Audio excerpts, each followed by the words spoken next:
حضرت صلی اللہ علیہ وآلہ وسلم پر وحی کا ابتدائی دور اچھے سچے پاکیزہ خوابوں سے شروع ہوا۔ آپ خواب میں جو کچھ دیکھتے وہ صبح کی روشنی کی طرح صحیح اور سچا ثابت ہوتا۔ پھر من جانب قدرت آپ تنہائی پسند ہو گئے اور آپ نے غار حرا میں خلوت نشینی اختیار فرمائی اور کئی دن اور رات وہاں مسلسل عبادت اور یاد الہی و ذکر میں مشغول رہنے لگے۔ جب تک گھر آنے کو دل نہ چاہتا توشہ ہمراہ لیے ہوئے وہاں رہتے۔ توشہ ختم ہونے پر ہی اہلیہ محترمہ حضرت خدیجہ رضی اللہ تعالی عنہا کے پاس تشریف لاتے اور کچھ توشہ ہمراہ لے کر پھر وہاں جا کر خلوت گزین ہو جاتے۔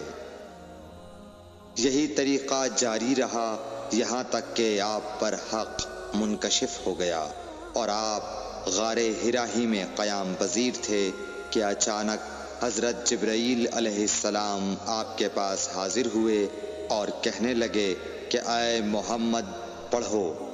آپ فرماتے ہیں کہ میں نے کہا کہ میں پڑھنا نہیں جانتا۔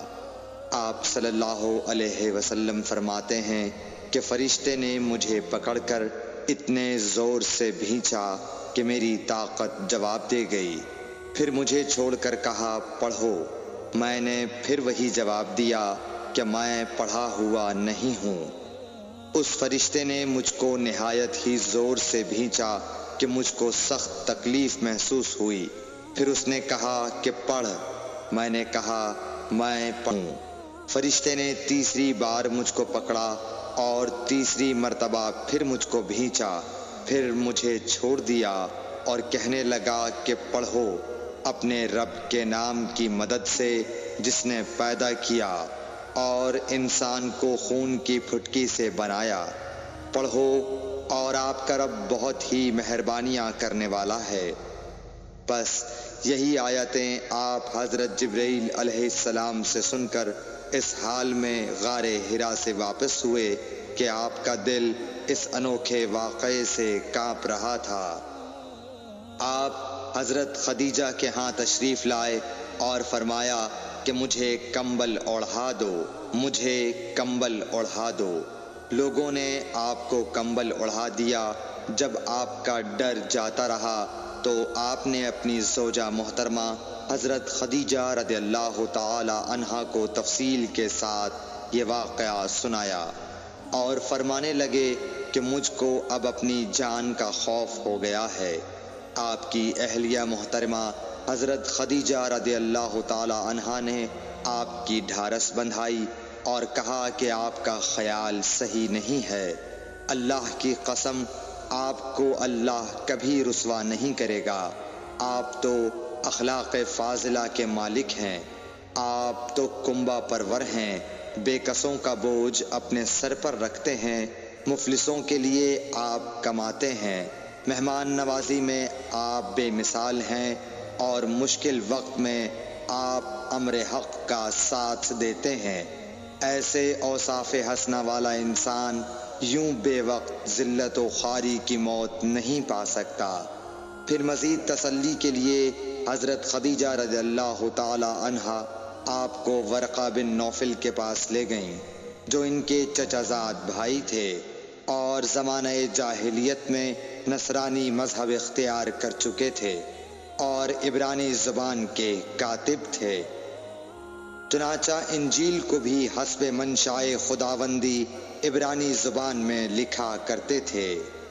انجیل سریانی زبان میں نازل ہوئی تھی، پھر اس کا ترجمہ عبرانی زبان میں ہوا۔ ورقہ اسی کو لکھتے تھے۔ وہ بہت بوڑھے ہو گئے تھے، یہاں تک کہ ان کی بینائی بھی رخصت ہو چکی تھی۔ حضرت خدیجہ رضی اللہ تعالی عنہا نے ان کے سامنے آپ کے حالات بیان کیے اور کہا کہ اے چچا زاد بھائی، اپنے بھتیجے محمد صلی اللہ علیہ وسلم کی زبانی ذرا ان کی کیفیت سن لیجئے۔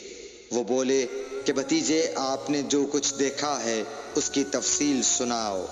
چنانچہ آپ صلی اللہ علیہ وآلہ وسلم نے از اول تا آخر پورا واقعہ سنایا، جسے سن کر ورقہ بے اختیار ہو کر بول اٹھے کہ یہ تو وہی ناموس معزز رازدان فرشتہ ہے جسے اللہ نے حضرت موسیٰ علیہ السلام پر وحی دے کر بھیجا تھا۔ کاش میں آپ کے اس عہد نبوت کے شروع ہونے پر جوان عمر ہوتا، کاش میں اس وقت تک زندہ رہتا جب کہ آپ کی قوم آپ کو اس شہر سے نکال دے گی۔ رسول کریم صلی اللہ علیہ وآلہ وسلم نے یہ سن کر تعجب سے پوچھا کہ کیا وہ لوگ مجھ کو نکال دیں گے، حالانکہ میں تو ان میں صادق و امین و مقبول ہوں؟ ورقہ بولا، ہاں یہ سب کچھ سچ ہے، مگر جو شخص بھی آپ کی طرح امر حق لے کر آیا لوگ اس کے دشمن ہی ہو گئے ہیں۔ اگر مجھے آپ کی نبوت کا وہ زمانہ مل جائے تو میں آپ کی پوری مدد کروں گا۔ مگر ورقہ کچھ